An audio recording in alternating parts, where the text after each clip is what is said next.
Good morning সবাইকে। তবে good morning বললেও আমার আর আমার মেয়ের সকালটা খুব একটা গুড না, কারণ জ্বর তো দুজনেরই ছিল। মেজাজটা খুব খিটখিটে হয়ে আছে পুচকুর। আর পুচকুর জন্য আমি আর আমার নিজের মেজাজ দেখাতে পারছি না। দেখো সবসময় খিটখিট করছে, আবার মাঝে মাঝে খুব ক্যাতুকুতু দিয়ে খুব জোরাজুরি করলে একটুখানি মুখ থেকে হালকা হাসি বেরোচ্ছে, কিন্তু ওটা না হওয়ার মতোই। যে মেয়ে আমার সারাক্ষণ শুধু হাসে, সারাক্ষণ ঘুম ভেঙে একগাল হাসি দেওয়া শুরু করে, তারপরে সারাদিন চলতে থাকে, সেই মেয়ে এখন আমার হাসতেই ভুলে গেছে। তবে জানি এটা খুব স্বাভাবিক, জ্বর তো এখন এরকম একটু হবেই, তারপরে আবার কদিন পরে আবার আগের মতো হয়ে ফিরে আসবে। তবে আমি আজকে একটা ভুল করেছি, কি বলো তো? আমি জানি এখন ওর শরীরটা খারাপ, এখন ওর মেজাজ খিটখিটে, খাওয়ার রুচি নেই। আমি তার মধ্যে ট্রাই করেছি পেঁপে সেদ্ধ ওকে খাওয়ানোর। এই যে দেখো, পেঁপে এনেছিল ওর বাবা, সেখান থেকে কেটে 2-3 টুকরো নিয়ে হালকা করে ভাপ দিতে নিয়েছি, সেদ্ধ না ভাপ দিয়ে নিয়েছি। নিয়ে ভালো করে সেটাকে স্ম্যাশ করে নিয়ে সব কিছু, মানে অনেকক্ষণ সময় নিয়ে তরিজুত করে বানিয়ে তো মেয়েকে দিয়েছি, কিন্তু সে খাবে না। এমনিতেই খেতে চায় না, তার উপরে এখন তো শরীর খারাপ, কাজে সে তো এখন আরোই নাকচ করে দেবে। কিন্তু আমারই ভুল হয়েছে যে এখন ওর জন্য এটা ট্রাই করা, আরও 2 দিন পরে করলেই হতো। যাই হোক, মা তো কী হয়েছে, মাঝে মাঝে মায়েরাও ভুল করে, তাই না? আর এখন আমি খুব আস্তে আস্তে কথা বলছি এই কারণে, কারণ তিনি এখন আমার কোলে ঘুমোচ্ছেন, তাই আস্তে আস্তে করেই ভয়েস ওভারটা দিচ্ছি, জোরে কথা বললে তার ঘুম ভেঙে যাবে। যাই হোক, সকাল থেকে এইসব করে অনেকটা সময় নষ্ট করে তারপরে মেয়ের ওয়ার্ড্রোবটা গুছিয়ে নিলাম। এই যে দেখো, ও যত অন্নপ্রাশনে ডান্সিং ফ্রক পেয়েছে, বা আমরাও কয়েকটা কিনেছিলাম, সেই সবগুলো সুন্দর করে এখানে হ্যাঙ্গার আপ করে সাজিয়ে দিয়েছি। আর এত ভালো লাগছে না দেখতে, মানে কি যে বলি, এই স্বপ্নতে তো এটাই ছিল যে আমার একটা মেয়ে হবে, তাকে সুন্দর করে সাজাবো পরীর মতো করে, তার প্রচুর এরকম ড্রেস কিনবো, থাকবে তার একটা ওয়ার্ড্রোব, তার অনেক কিছু, অনেক স্বপ্ন ছিল মেয়েকে নিয়ে। তার একটু একটু করে সবটাই পূরণ হচ্ছে। তা বলে কি ছেলেকে নিয়ে ছিল না? ছেলেকে নিয়েও ছিল, হয়েওছে পূরণ, হচ্ছেও পূরণ। আমি জানি আমার রিও, তোমরাও দেখো, তোমরাও অনেকেই বলো যে রিওর মতো ভালো ছেলে হয় না, সত্যিই তাই, প্রচণ্ড ম্যাচিওর। আর মার কাছে কিন্তু তার 2 ছেলে মেয়েই সমান হয়, তাই না? তবুও মেয়েকে নিয়ে যে স্বপ্নগুলো ছিল সেগুলো একটু একটু করে পূরণ করছি। ওর ওয়ার্ড্রোবটা সুন্দর করে সাজিয়ে নিয়েছি, এর মধ্যে সময়ও হয়ে গেছে তার স্নান করার। আর জ্বর হয়েছে তো কী হয়েছে, সে কিন্তু রোজই তেল মেখে সুন্দর করে স্নান করে। ডাক্তারকে জিজ্ঞেসও করেছিলাম, উনিও বলেছে হ্যাঁ, এখন যা ওয়েদার তাতে একদমই স্নানটা স্কিপ করবে না, তাহলে কিন্তু সর্দিটা আরও বসে যেতে পারে।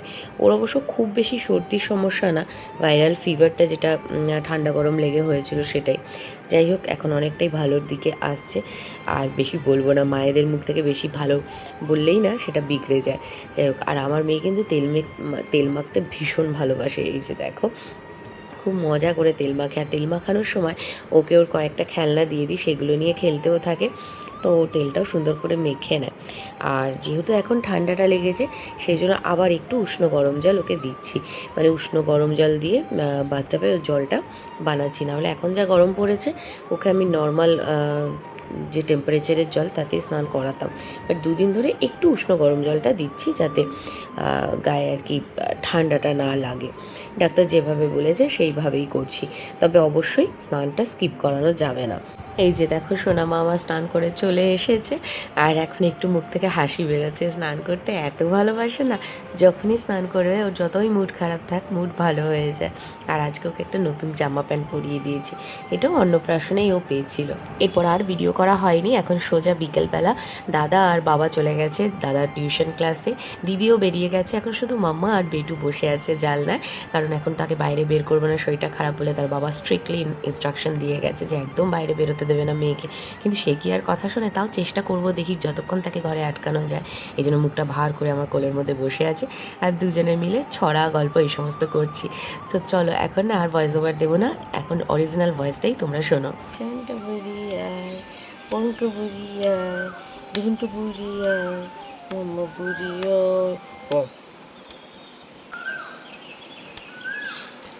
এখন বিকেল হয়ে গেছে, আর এখন মাম্মার বাইরে যাওয়ার নেশা উঠেছে। 6টা বাজে, আর ঠিক মানে একেবারে কি বলবে, ঘড়ি দেখতে না জানলে হবে কি, পেটের মধ্যে ঘড়ি আছে একটা আমার। তো ভীষণ রাগ হয়েছে, রাগের চোটে মাথার টিপটা, মানে কপালের টিপটা দেখো পুরো ঘেটে খালি ডলে ডলে করে ফেলেছে। এদিকে বাবা তো গেছে দাদাকে নিয়ে টিউশনে, কিন্তু এখানে ঘোরানোর প্রচুর লোক আছে, দাদু আছে, আমার খুড়তুতো কাকা শ্বশুর, কাকা শাশুড়ি, দেওর, অনেকে আছে ঘোরানোর জন্য। তো বাবা স্ট্রিক্ট ইনস্ট্রাকশন রয়েছে যে বাইরে গরমের মধ্যে যাওয়া যাবে না। তো বাধ্য করলো লাস্টে, আমি জানলা খুলে বসলাম এসি অফ করে, যে ওর বাবা বলেছিল জানলাও খুলো না, কিন্তু করতে বাধ্য হলাম। তো কি করবো, একভাবে তো রাখাও যায় না, কান্নাকাটি করছে তারপরেও সে বেরোনোর জন্য তার মেজাজ গরম হয়ে যাবে, বসে জানলা দিয়ে বাইরের দিকে তাকিয়ে রয়েছে। দেখবে তারা বাইরেটা দেখাচ্ছে, পুকুরের দিকে তাকিয়ে রয়েছে, বাইরের লোকজন দেখছে, যাকে দেখছে পুকুরে মানে এখানে বসে আও আও করে চিৎকার করছে, ডাকছে। তাহলে পরে ভুল জায়গায় এসছে এটা। আপনাকে যে নাম্বার থেকে অর্ডার করেছে একটু ফোন করুন কাইন্ডলি। হ্যাঁ একটু করে দেখুন। ব্যাপারটা হচ্ছে এই তো এই তো এই তো এই তো এই যে এই যে বলি বলি বলি বলি বলি বলি বলি এই যে ব্যাপারটা হচ্ছে, এইমাত্র ফোন এসছে। দাঁড়াও আগে একে ঠান্ডা করি। হ্যালো, হ্যাঁ বলুন। হ্যাঁ আপনি কোথা, এইমাত্র ফোন করলেন কি? আচ্ছা আচ্ছা, না না এটা তো ওই কাকিনাড়া লোকেশনেই। কে পাঠিয়েছে সেটাও তো বুঝতে পারছি না। আচ্ছা একটু দাঁড়ান, আমি, হ্যাঁ বলুন, একটু ধর তো ওকে। শোনো,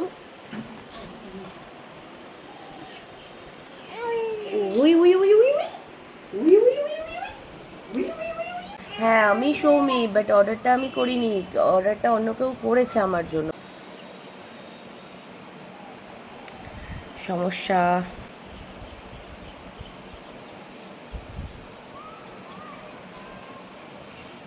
হ্যাঁ তানিয়া, তুমি কি আবার কিছু অর্ডার করেছো গো? হ্যাঁ ওটা না দেশবন্ধু পার্কের ওখানটায় বলছে। হ্যাঁ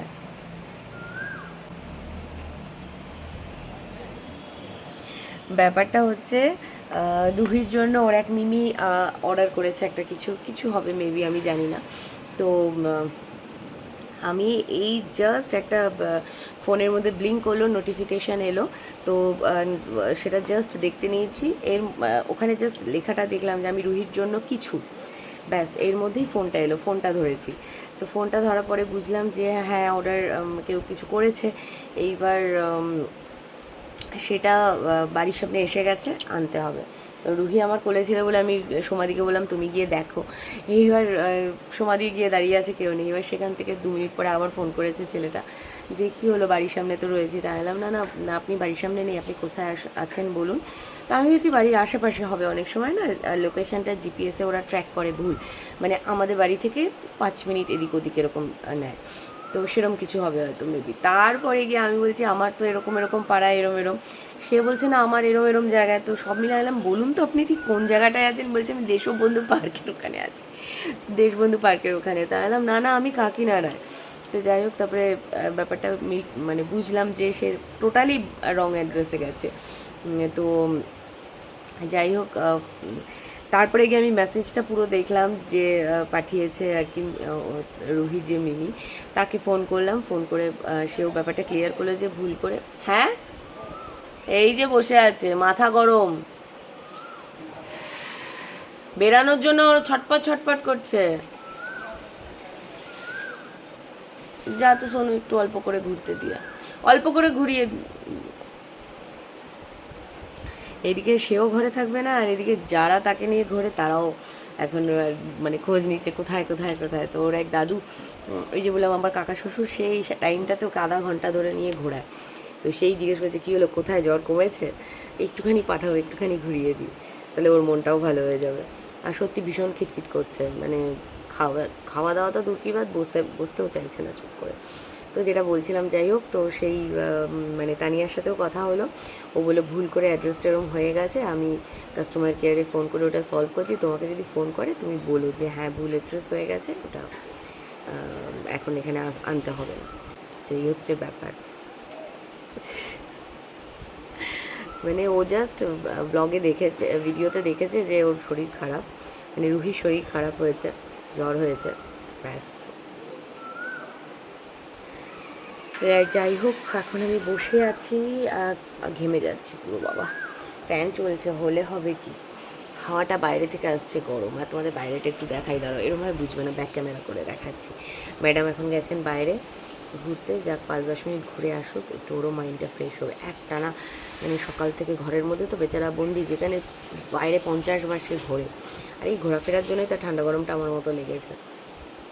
দাঁড়াও ব্যাক ক্যামেরা করে বাইরেটাও দেখাই, ওকেও দেখাই।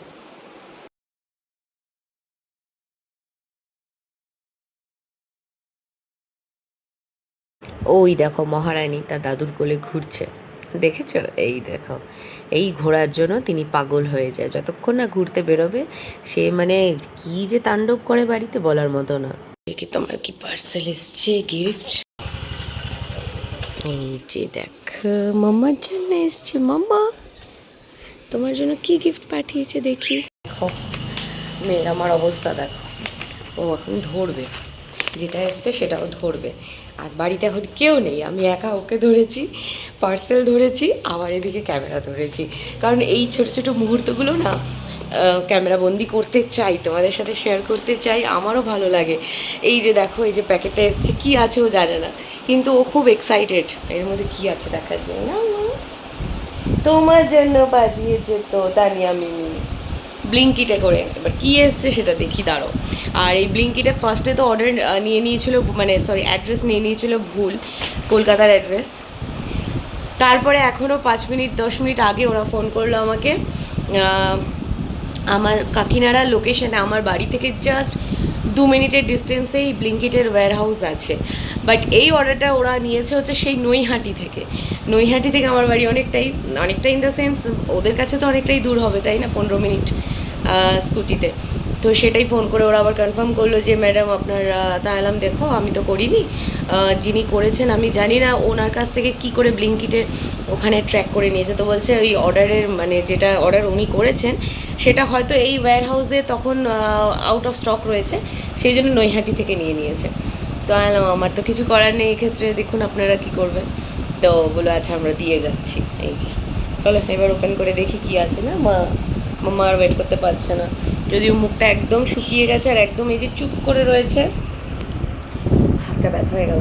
এই যে চুপ করে রয়েছে তার মানে কিন্তু এই না যে মেয়ে আমার এখন শান্ত হয়ে রয়েছে, মেয়ের মুড খুব অফ রয়েছে, একটু বাইরে বেরোতে পারছে না। তাও আধা ঘন্টা ওর দাদু ওকে ঘুরিয়ে দিয়েছে, তোমরা তো দেখতেও পেয়েছো একটু আগে। তো এখন মামা ঘরে আমার সাথে রয়েছে, আর আমি ইচ্ছা করে এসিটা অফ রেখেছি, কারণ একটানা না এসির মধ্যে রাখলে পরে দেখবে ভালো লাগে না, মাথা টাথা দিয়ে ব্যথা করে, একটা কিরকম যেন অস্বস্তি করে। ওরা তো বাচ্চা বলতে পারে না, তাই বলেনি। এই নাও, হাত পা ধোয়া গেছে, নাও নাও নাও, বাবা এসছে, বাবা কই, এই মা নাঙ্গু পুষু, ঢাকো নাঙ্গু পুষুটাকে, ঢাকো ঢাকো ঢাকো। কতক্ষণ পর বাবাকে পেয়েছে। দেখো মামার জন্য কি এসছে, তানিয়া মিমি আবার কি পাঠিয়েছে, এই যে আমি রেখে দিয়েছি, তোমরা এলে খুলবো তাই। ওই যে যেটা দুদিন ধরে আমরা দেখছিলাম অর্ডার করব, তুমি বলছিলে না ক্যাকটাস, সেটাই পাঠিয়েছে। সেটাই পাঠিয়েছে। সারাদিন এবার মাম্মা বক বক করবে, আর সাথে ক্যাকটাসটাও বক বক করবে, বক বক বক বক বক বক, তোতা পাখি। এই যে দাদা এসে পার্সেল ওপেন করেছে, এই আর এইটা বুনুর জন্য মানে রুহির জন্য তানিয়া মিমি পাঠিয়েছে, ব্লিঙ্কিটে অর্ডার করেছিল, এটা এসছে। এই যে আর রুহি কি করছে দেখবে, রুহি এখন হা করে দেখছে, দাদার হাতে ওটা রয়েছে, দাদা কথা বলছে, ভয় পাচ্ছে না একটু, ধরে টানাটানি করছে রীতিমতো, দেখবে দাঁড়াও দেখাচ্ছি তোমাদের।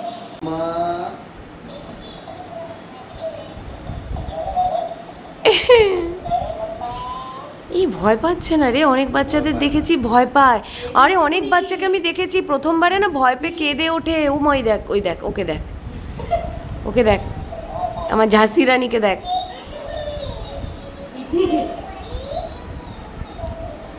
আমি অনেক বাচ্চাকে দেখেছি জানি, ওই দেখ টেনে ছিঁড়ে ফেলবে, হে ভগবান। সে না প্রথমবারের ইয়েতে কেঁদে ওঠে, বা হাঁটা মানে হাঁটতে পারে বাচ্চারা, হেঁটে পালিয়ে যায়, আর এটাকে দেখো।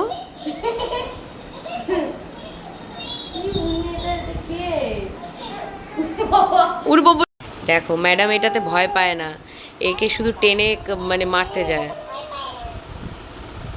ওই দেখো, আর বুনুর থেকেও বেশি মজা পেয়েছে বুনুর দাদা, সারাক্ষণ এটাকে নিয়ে দেখো।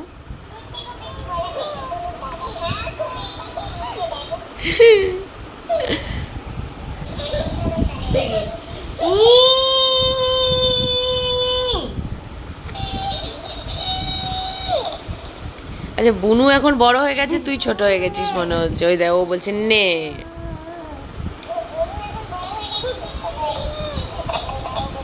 আজকে আমাদের ডিনারের মেনুটা একটু অন্যরকম, কারণ হচ্ছে আমারও শরীরটা ভালো না, ঠান্ডা লেগে সর্দি জ্বর ভাইরাল ফিভার যেটা সেটা হয়েছিল। এখন জ্বর নেই, কিন্তু গা হাত পা ব্যথা, মাথা ব্যথা সমস্ত, আর প্রচণ্ড কাশি, সেই সঙ্গে সঙ্গে হাঁচি দুটোই রয়েছে। গলার আওয়াজ শুনে বুঝতে পারছি একটু চেঞ্জ। আর মেয়ের তো কালকে, আমার 3-4 দিন হয়ে গেল, আর মেয়ের কালকের থেকে শুরু হয়েছে, কাল রাত্রে থেকে। তো ও একদমই আমাদেরকে ছাড়ছে না, মানে সারাক্ষণ কোলের মধ্যে রাখো। যে মেয়ে সারাক্ষণ হাসে সে এখন হাসছে না, সবসময় মুখটা হপ করে রেখে দিয়েছে। তো যাই হোক, এই জাস্ট ঘুমিয়েছে, এখন 10টা বাজে, জাস্ট ঘুমিয়েছে। তো তো দুপুরবেলাতে আজকে সোমালি চিকেন আর ভাত করে রেখে দিয়ে গেছিলো, আর আমি ওর বাবা তো আমরা ডাক্তারের কাছে গেছিলাম রুহিকে নিয়ে। এবার না যখন খেতে বসেছি মুখে দেখছি সেটাও ভালো লাগছে না। তো দুপুরেও আমি ঠিক মতো খাবার খেতে পারিনি, ওই 2-3বার মুখে দিয়ে ছেড়ে দিয়েছি, আর খাইনি। তো সেই জন্য ওর বাবা বললো দাঁড়াও, রাত্রিবেলা এই গরমের মধ্যে খাটাখাটনি করতে হবে না, আমি ব্লিঙ্কিট থেকে আলু পরোটা আনাচ্ছি। এই দেখো, এটা হচ্ছে আলু পরোটা রয়েছে, এর মধ্যে কটা আছে জানি না, এগুলো তো ফ্রোজেন হয়, খুব ঠান্ডা। এটা 4টে আছে, 400 গ্রাম 4টে রয়েছে, মানে 100 গ্রাম করে ইচ। তো এটা ভাজা হবে। আর রিওর জন্য এখানে এসেছে হচ্ছে জ্যাম, এটা রাতের ডিনারের নয়, রিও ডিনার করা হয়ে গেছে, রিও রোল খেয়েছে, চিকেন রোল, ঠিক আছে। রিও তো আলু পরোটা খায় না, আলু পরোটা খাবো আমি আর সোনু, আর ওর বাবা বলে আমিও একটা খাবো। তো এইটা হচ্ছে রিওর সকালবেলা, রুটি দিয়ে জ্যাম দিয়ে খায় বা ব্রেড দিয়ে জ্যাম, ও না তরকারি খেতে চায় না, তাই রুটি দিয়ে তরকারির জায়গায় জ্যাম খায়। তো সেটা ওইটা রাখা রয়েছে। আর এইটা এখন ভাজা হবে। আমি না ফার্স্ট টাইম বলতে পারো এই ফ্রোজেন পরোটা এগুলো খাচ্ছি, কারণ আমরা জেনারেলি পরোটা লুচি টুচি সব বাড়িতে বানিয়েই আমরা খেয়েছি বা হোটেল রেস্টুরেন্টে খেয়েছি, কিন্তু এইভাবে প্যাকেজিং মানে প্যাকেজ ফ্রোজেন ফুড আনিয়ে পরোটা খাইনি। তো কীরকম হবে জানি না, বলছে তো মানে রিভিউটা ভালো আছে, যে বলছে তাওয়াতে অল্প সাদা তেল অথবা ঘি দিয়ে ছেঁকে খেতে, এবার কিরকম হবে জানি না। এইটা পুরো বরফ হয়ে আছে উপরটা। এখানে রয়েছে হচ্ছে 4টে, 1 2 3 4টে। চলো খেয়ে দেখি। তো এই হচ্ছে আমাদের আজকে ডিনারের মেনু, তোমাদের মেনু কি জানিও। আর এর সঙ্গে থাকবে হচ্ছে টমেটো সস, ধনে পাতা চাটনি নেই, ও টক দই আছে, তবে টক দই আমি খাই না, ওর বাবা সোনু ওরা খায়, আমি টমেটো সস দিয়েই খাবো। জিজ্ঞেস করছিলে যে রুহি এখন কেমন আছে, তো বলি রুহি এখন ভালো আছে, ডাক্তারও বলেছে নর্মাল ভাইরাল ফিভার, কোনো অসুবিধা নেই, তো ভালো আছে। তবে যেটা হয় বাচ্চাদের জ্বর হলে ঘ্যান ঘ্যান প্যান প্যান এগুলো থাকে, খাওয়া দাওয়া করতে চায় না, খিটখিটে মেজাজটা হয়ে যায়, সেটাই হয়েছে ওর সাথেও, এছাড়া কোনো অসুবিধা নেই, এছাড়া ভালো আছে, ঠিক আছে। তো আমি তো কোনোদিন এর আগে খাইনি, আমি বা দেবাবু কেউই খাইনি। তোমরা যদি এর আগে কেউ, মানে তোমরা যারা এর আগে খেয়েছো এটা কেমন খেতে অবশ্যই জানিও কমেন্ট করে। আমাদের ফার্স্ট টাইম আজকে। চলো টাটা, গুড নাইট।